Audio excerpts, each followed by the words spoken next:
all of them they avoided. Alex Jones has notoriously avoided his whole career. And then you look at why. You look at why Kanye West kind of broke it down by finally being probably the biggest person to ever speak about it. And then Destiny's over here, and he says that this is a crazy conspiracy theorist, like that we're crazy for talking about it. He thinks that it's wild, that they'll say words like you're a Nazi, that you're anti-Semitic. I mean, they've written articles about me.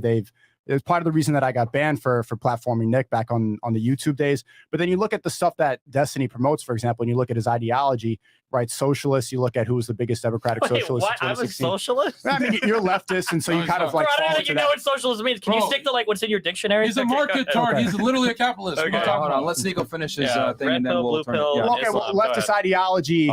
Communism was created by Karl Marx, and the biggest Democratic socialist is Bernie Sanders. Right, things that transgenderism, you think that women could turn into men. That's also created by Magnus Hirschfeld. You look at like everything that you stand for. It's all. If you look at the vaccine, for example, you look at who created that. Who's Peter Hotez is afraid to have a debate with Joe Rogan. He created the vaccine. Well, he's been the biggest one shilling it on children. Oh, okay. Because you said created it, and now you're just saying a guy that promoted it. Creating it and making it.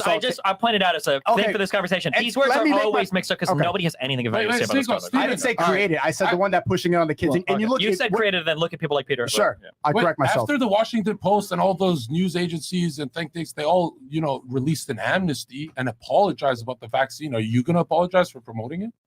The funniest thing about the vaccine topic, and nobody will admit it, which I predicted 2 years ago, is every single thing that was complained about to be a conspiracy about the vaccine, none of it came true. Vaccine passports aren't permanent. Governments didn't permanently expand. Talk about injuries. Governments didn't permanently expand the power. There were not mass deaths. There wasn't a mass forced vaccination program. There weren't mass side effects. Then why would they say I'm sorry? Why would Washington Post release an amnesty? Why? Zarka, I don't deal in headlines. If you want to talk about a substantive article, go for it. But I don't care what headline you've read on Twitter. You don't like headlines? Which is the extent to what you do for research, right? Yeah, so let me get this straight. All these guys apologize. Let Destiny finish this point. And I don't want to spend too much time on the vax because we have the other topic. Sure, we can go whatever. But I'm just saying the vaccine topic is the perfect topic. Notice how much the goalposts have moved. When that thing first came out, we were going to turn into magnets. Fucking Bill Gates was going to microchip us into being gay. We were going to get fucking killed. There were going to be mass fucking heart problems. All this shit. None of it came true. None of it came true. All the vaccine passport. Bro, how long have you been fucking roids, during bro? COVID, Dude, you had a heart issue before COVID even happened. I've watched your streams. Why are you trying to lie right in front of me? No, I didn't say I didn't say what about my heart. I said what about my conspiracy that they're going to plunge everyone into debt as all monopolies triple their fucking net worth, and that's what fucking happened.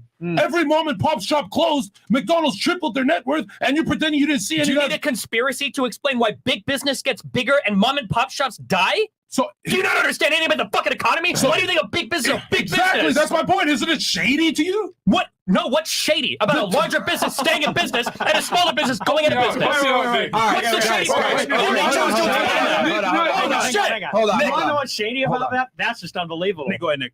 Because the government literally made deals that some businesses could stay open and some were forced to stay closed. That's what's shady about it. Like, for example, they said that Walmart and Walgreens could stay open and small businesses had to shut down. No, they didn't. They absolutely You're just did. lying. Go back and Google it. I don't need to go back. Okay, yeah, absolutely. you can Google at home if you want to. There's a press conference where Trump goes out there and says that Walmart can stay open. Some businesses were allowed to stay open and some had to stay closed. What was so that viewers at home could look it up? So what's like a city or state where you're telling me to be? Let's be clear about your claim. There are some states or cities where Walmart was allowed to stay open, but other supermarkets or other stores, not a church, not a recreational gathering. Okay. Yes, 100%. And if you go and look it up, so absolutely. And not only that, but not only that, but also as large as wealth transfer because they printed $6 trillion and then they spent $3 trillion. They doubled the money supply in 1 year, and then it was the largest deficit the United States has ever run. Where do you think that money goes? Where do you think that money goes to? The cash transfer in COVID, the $2,500 check or whatever, $1,000 check, I forget what it was. That cash transfer, which I think immigrant check. Yeah, right. In spring of 2020, that was a $250 billion part of a $3 trillion spending bill. All that other money went to the airlines. It went to all the big companies that had to be bailed out.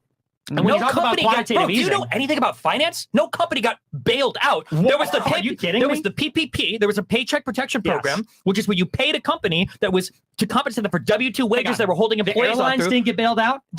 People got money to maintain. The airlines didn't get bailed out. Airlines are one of the least profitable businesses in the entire fucking United States. So the airlines got bailed out. Okay, go over. There you go. Okay. So there were massive, the largest government programs. The largest government programs. You go, I took a fucking PPP loan. Do you know anything about finance? The PPP loan and a lot of the bailouts you're talking about were available for any company to go in and reach for. Okay, that's the reality. There weren't favorable companies. You're just wrong. Like the just like the Walmart and supermarket thing. You're just making shit up. You're just making shit up. And quantitative easing doesn't benefit the banks and doesn't benefit the biggest corporations. Also, every single form of monetary policy benefits the wealthy people. That's how it works. Also, do you acknowledge that tax cuts benefit the wealthy? Tax cuts benefit everybody sometimes. No, hold on. The QE benefits. I saw you tweeted about the Trump tax cuts. The QE benefited everybody, you want to talk about the Trump tax cuts? Does more liquidity in a market benefit everybody looking for money? So you're admitting now that tax cuts benefit everybody. No, I'm saying that tax cuts disproportionately benefit the wealthy. Just like the bailouts also benefit everybody. Just like you acknowledge. Oh, dude. All right. I mean, it's just international travel and airlines. It's like there's a basic. We went into COVID. Destiny shifted the goalpost before I even finished. Nobody's shifting a goalpost. I don't even know if you can see where the goalposts are. The whole thing was about JQ, and then you immediately started talking about airlines. The only one who should have been bailed out was Mohammed Atta. He was a good guy. All right. Let's talk about the Jews now. Real quick. Yeah. So this is what we're going to do, guys. I'm going to moderate this thing. I'm not going to be participating. I'm just going to moderate.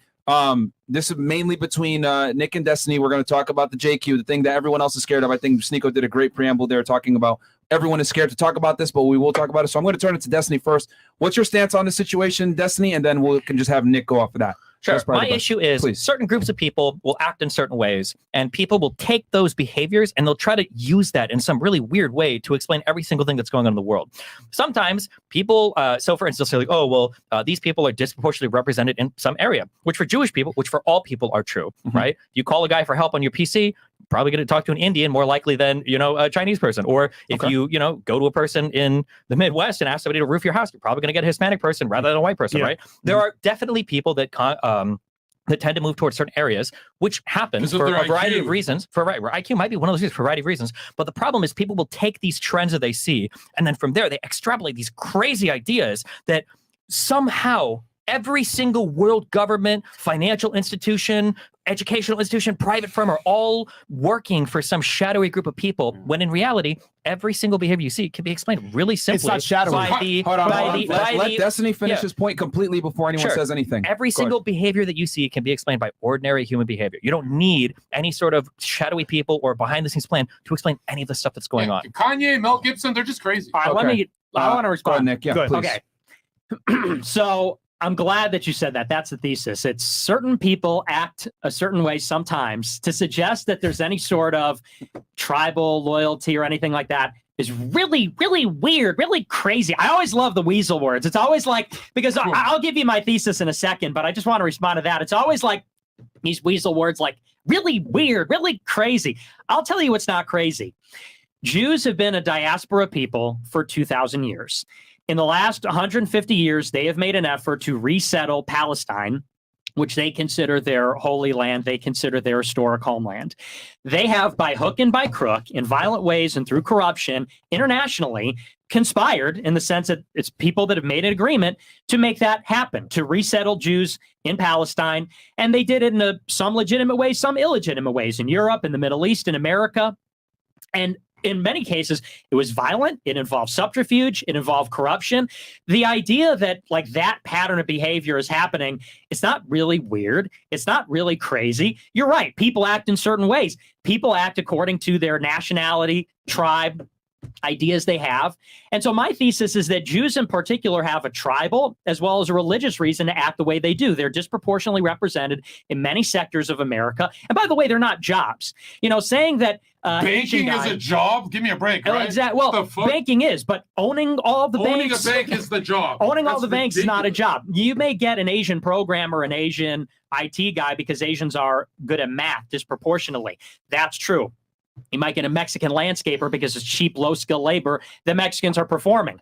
Jews owning all the banks is something that they have inherited over centuries and millennia because of politics and because of religion. And so if we want to talk about how that got to be, I don't think there's anything crazy about that. I think it's actually an interesting and important question, because these are the decision makers in the society.